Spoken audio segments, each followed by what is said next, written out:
Hi everyone, कैसे हैं आप सब। मैं हूं तान्या फ्रॉम विद्यार्थी और आपका स्वागत है नई वीडियो में। आज हम लोग पढ़ने वाले हैं क्लास 7 संस्कृत का दीपकम बुक का 9वां पाठ, जिसका नाम है अनाथ भवन्ति भूतानि, जिसका अर्थ है कि कैसे ही ये जो पृथ्वी है वो कैसे बनी है। सो बेसिकली ये कॉन्वर्सेशन है एक पुत्री और एक माता के बीच की, जिसमें पुत्री जो है वो पूछ रही होती है कि मम्मी धरती कैसे बनी, पृथ्वी जो है कैसे बनी, जिसमें मम्मी जो है एक्सप्लेन कर रही होती है अपनी बेटी को कि कैसे सबसे पहले ब्रह्मा जो है उसका विकास हुआ, उद्घाटन हुआ, फिर आकाश बना ब्रह्मा से, फिर उसके बाद वायु बनी, फिर अग्नि हुई, फिर जल, फिर पृथ्वी। और जब पृथ्वी आई तो उसके बाद औषधियां आई, उसके बाद अन्न आया और उसके बाद प्राणी आए। तो बेसिकली हम ये पूरा पढ़ने वाले हैं कि कैसे सारी चीजें एक दूसरे से जुड़ी हुई है और एक के बाद एक कैसे डेवलप हुई है, कैसे आई है सब कुछ, और ये पृथ्वी कैसे बनी है। अगर आपको कोई भी डाउट हो इस चैप्टर में, MCQ solution, sample paper, important question, previous year papers, books, videos, notes, summary सब कुछ डाउनलोड कर सकते हैं हमारी वेबसाइट से, जो है www.evidyarthi.in। आपको लिंक जो है डिस्क्रिप्शन बॉक्स में नीचे मिल जाएगा। ठीक है जी, तो चलिए अब वीडियो को शुरू करते हैं और चैप्टर को अच्छे से समझते हैं। नमस्ते प्यारे बच्चों, कैसे हैं आप सब। आज हम सब मिलकर एक बहुत ही प्यारा और सच कहूं तो गर्व महसूस कराने वाला पाठ पढ़ने वाले हैं। इसका नाम है भारतस्य प्रतिष्ठा, जिसका मतलब है हमारे प्यारे भारत का सम्मान। तो क्या आप सब तैयार हैं इस मजेदार सफर के लिए? चलिए शुरू करते हैं। तो सबसे पहले हम ये समझते हैं कि हमारी प्यारी भाषा संस्कृत और हमारी महान संस्कृति यानी हमारे जीने का तरीका, ये दोनों एक दूसरे से कैसे जुड़े हुए हैं। पता है, ये दोनों एक दूसरे के बिना अधूरे हैं। भारतस्य प्रतिष्ठे द्वे संस्कृतम संस्कृतिश्चा। इसका मतलब पता क्या है? इसका मतलब है कि हमारे प्यारे भारत की शान दो चीजों में है। एक है हमारी भाषा संस्कृत और दूसरी है हमारी संस्कृति। जरा सोचकर देखो, जैसे कोई मजबूत घर दो खंभों पर टिका होता है ना, बिल्कुल वैसे ही हमारे देश का गौरव इन दो चीजों पर टिका है। भारतस्य विशिष्टम प्राचीनम ज्ञानम संस्कृताश्रितम वर्तते। इसका अर्थ है कि हमारे देश का जितना भी पुराना और खास ज्ञान है वो सब का सब संस्कृत भाषा में ही तो लिखा हुआ है। सोचो तो जरा, ये तो ऐसा हुआ जैसे किसी खजाने की चाबी होती है, वैसे ही हमारे ज्ञान के खजाने की चाबी संस्कृत है। संस्कृति अभी संस्कृताश्रिता भवति। और पता है, सिर्फ ज्ञान ही नहीं, हमारी जो संस्कृति है ना, वो भी संस्कृत से ही निकली है। ठीक वैसे ही जैसे एक सुंदर सा फूल अपनी जड़ों से जुड़ा होता है और उसी से अपनी सारी ताकत लेता है, बिल्कुल वैसे ही हमारी संस्कृति की जड़ें संस्कृत में हैं। शाबाश। अब हम उन महान लोगों के बारे में जानेंगे जिन्होंने अपने ज्ञान से हमारे देश का नाम दुनिया भर में रोशन किया। चलिए देखते हैं कि कौन थे वो महान ज्ञानी। अस्माकं प्राचीनाः ऋषि मुनयः विद्वांसः गणितज्ञाः, यानी हमारे पुराने जमाने के ऋषि मुनि, बड़े बड़े विद्वान और वो लोग जिन्होंने गणित के मुश्किल से मुश्किल रहस्यों को भी सुलझा दिया। सच में इन्हीं लोगों ने ज्ञान का वो दीपक जलाया जो आज भी हमें रास्ता दिखा रहा है। खगोल विज्ञानिन, भूगर्भ शास्त्रज्ञ, इसका मतलब है वो लोग जो आसमान के तारों और ग्रहों के बारे में जानते थे, और वो भी जो धरती के अंदर छिपे हुए राजों को समझते थे। सोचो तो, वे आसमान और धरती दोनों के ही दोस्त थे। कितना मजेदार है ना ये। पर बच्चों, ज्ञान सिर्फ किताबों तक ही नहीं था, वो तो खूबसूरत कलाओं और हाथों के हुनर में भी बसा हुआ था। चलिए अब देखते हैं कैसे। शिल्पकला प्रवराह, संगीत नाट्य कला विशारदा, यानी मूर्ति कला के उस्ताद और संगीत नाटक की कला में माहिर लोग, ये तो ऐसे जादूगर थे जो पत्थरों को तराश कर उनमें जान डाल देते थे और अपनी धुन और एक्टिंग से सबका मन मोह लेते थे। तंत्र ज्ञान निपुणाः आयुर्वेद आदि वैद्य शास्त्र धुरंधराः, मतलब टेक्नोलॉजी के जानकार और आयुर्वेद जैसे मेडिकल साइंस के महान ज्ञानी। तो देखिए, उनका ज्ञान सिर्फ कला के लिए नहीं था, बल्कि लोगों के काम भी आता था। बड़ी बड़ी चीजें बनाने से लेकर बीमार लोगों को ठीक करने तक। वास्तु स्थापत्य कला प्रवरा, यानी घर और इमारतें बनाने की कला के माहिर लोग। अच्छा, जरा एक पल के लिए अपनी आंखें बंद करके उन बड़े बड़े और सुंदर मंदिरों और किलों के बारे में सोचो, जो हजारों साल बाद भी आज तक वैसे के वैसे ही खड़े हैं। ये उन्हीं का तो कमाल था। चलिए अब अपने ज्ञान के सफर में और आगे बढ़ते हैं और देखते हैं कि हमारे पूर्वज प्रकृति यानी हमारे आसपास की दुनिया और समाज को कितनी गहराई से समझते थे। जल, वायु, प्रकृति, वातावरण, यानी वो लोग जो पानी, हवा, पेड़ पौधों और पूरे एनवायरनमेंट को समझते थे। और वो सिर्फ समझते ही नहीं थे, बल्कि उसकी इज्जत करते थे और उसका बहुत ज्यादा ख्याल रखते थे। जीवशास्त्रस्य, रसायन शास्त्रस्य, लोहशास्त्रस्य च विज्ञातारः, मतलब बायोलॉजी, केमिस्ट्री और मेटलर्जी यानी धातु विज्ञान के ज्ञानी। ये सोचना भी कितना हैरान करता है कि उस समय भी उन्हें इन सभी विषयों का इतना गहरा ज्ञान था। राजनीतिज्ञ, अर्थशास्त्रज्ञ, मनोविज्ञानिन, तर्क निष्णातारः, यानी पॉलिटिकल साइंस, इकोनॉमिक्स, साइकोलॉजी और लॉजिक के एक्सपर्ट। उन्होंने सिर्फ बाहरी दुनिया को ही नहीं समझा, बल्कि इंसानी मन और समाज को चलाने के तरीकों को भी बहुत अच्छे से समझा था। पाक शास्त्र विशिष्टा, सौंदर्य शास्त्रज्ञ, नीति शास्त्र निपुणा, यानी स्वादिष्ट खाना बनाने के माहिर, सुंदरता को परखने वाले और सही गलत का ज्ञान रखने वाले। देखिए ज्ञान कितना मजेदार था। अच्छा खाना बनाने से लेकर एक अच्छा इंसान बनने तक हर चीज का ज्ञान था। विधि विधान पारंगताः, धर्मशास्त्र प्रवीणाः, सृष्टि विज्ञान ज्ञाः आचार्याः।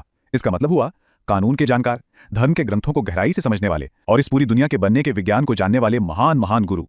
भारतवर्षस्य यशः चतस्त्रिषु दिक्षु विस्तारितवन्तः। और इसका सीधा सा मतलब है कि इन सभी महान लोगों ने मिलकर हमारे प्यारे भारत का नाम दुनिया के कोने कोने में चारों दिशाओं में फैला दिया। सच में ये सुनकर हमारा सीना गर्व से चौड़ा हो जाता है ना?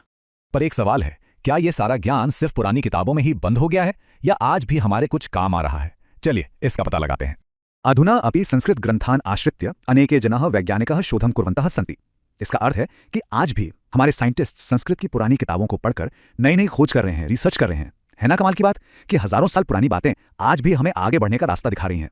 ये तो ऐसा है कि हमारी परंपरा एक पुराने पेड़ की मजबूत जड़ों की तरह है और हमारी तरक्की उस पेड़ पर लगे नए पत्तों और फूलों की तरह है। और हम सब जानते हैं, जड़ों के बिना पेड़ कभी खड़ा नहीं हो सकता। और अब हम पहुंच गए हैं अपने सफर के सबसे आखिरी और सबसे दिलचस्प पड़ाव पर, जहां हम जानेंगे सबसे बड़ा राज कि ये पूरी दुनिया, ये सृष्टि आखिर बनी कैसे। भारतीय दर्शन शास्त्रेषु सृष्टेः उत्पत्ति विषये नैके विचाराः प्रतिपादिताः सन्ति। इसका मतलब है कि हमारे ज्ञानी लोगों ने इस बारे में बहुत बहुत गहराई से सोचा कि ये दुनिया कैसे बनी और उन्होंने कई अलग अलग और बहुत ही इंटरेस्टिंग आइडियाज दिए हैं। एतादृशाः प्रमुखाः विचाराः वैदिक वाङ्मये लौकिक वाङ्मये च वर्तन्ते। और ये जो कमाल के विचार है ना, वो हमें बहुत पुरानी वैदिक किताबों में भी मिलते हैं और बाद में लिखी गई किताबों में भी मिलते हैं। तेषु सृष्टिक्रमस्य विषय वयं पठामः। और इसका एक बहुत ही सुंदर मतलब है कि हम उन किताबों में दुनिया के बनने की पूरी कहानी को पढ़ेंगे। तो इसका मतलब ये हुआ कि हमारा सीखने का ये सफर अभी खत्म नहीं हुआ है, ये तो बस एक शुरुआत है। आज हम सब मिलकर एक बहुत ही प्यारा सा पाठ पढ़ने वाले हैं, अन्नात् भवन्ति भूतानि। पता है इसका मतलब क्या होता है? इसका मतलब है कि जितने भी जीव जंतु हैं वो सब अन्न से ही बनते हैं। है ना मजेदार? तो चलिए आज इसी रहस्य को जानते हैं। तो ये जो कहानी है ना, ये एक माँ और उनकी एक बहुत ही प्यारी, बहुत ही जिज्ञासु बेटी के बीच की बातचीत है। उस बेटी के मन में एक बहुत बड़ा सवाल आता है।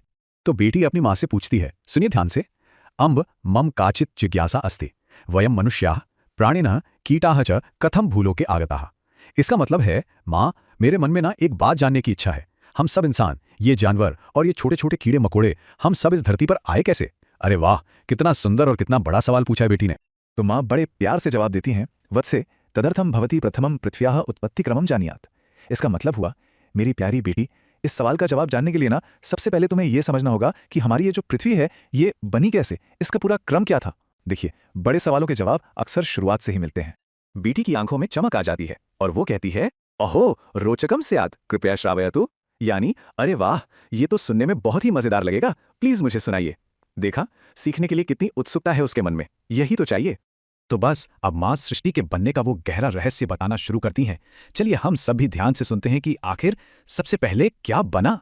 माँ कहती हैं, अस्तु प्रथमम ब्रह्मणः आकाशस्य उत्पत्तिः अभवत्। मतलब ठीक है, तो सुनो, सबसे पहले ब्रह्म से आकाश की उत्पत्ति हुई।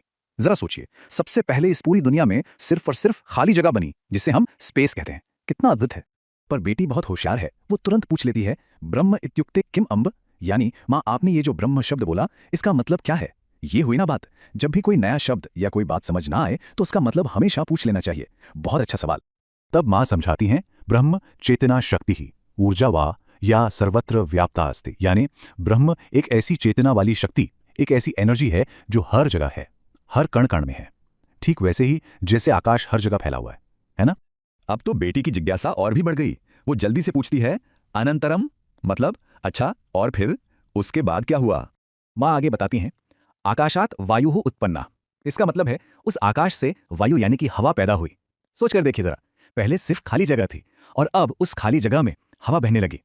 चलिए अब कहानी आगे बढ़ती है और अब सृष्टि के दो और बहुत जरूरी तत्व सामने आने वाले हैं, आग और पानी। बेटी को अब और इंतजार नहीं हो रहा। वो थोड़ी इम्पेशेंट होकर पूछती है, पृथ्वी कदा उत्पन्ना? यानी माँ ये सब तो ठीक है, पर धरती कब बनी? उससे अपने असली सवाल का जवाब जानने की जल्दी है, बिल्कुल हम सब की तरह। माँ फिर से बहुत प्यार से उसे समझाती हैं, शृणोतु वदामि वायोः अग्निः उत्पन्नः। मतलब अरे सुनो तो, मैं बता रही हूँ, हवा से आग की उत्पत्ति हुई। माँ उसे सिखा रही हैं कि थोड़ा धैर्य रखो, कहानी का हर हिस्सा जरूरी है। अब बेटी थोड़ा और जिद करती है, एतत् सर्वम किमर्थम अम्ब साक्षात मनुष्याणाम उत्पत्तिम वदतु।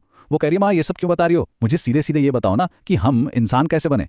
हम सब भी तो कभी कभी ऐसा ही सोचते ना, लेकिन सच तो यह है कि दुनिया में हर चीज एक दूसरे से जुड़ी हुई है।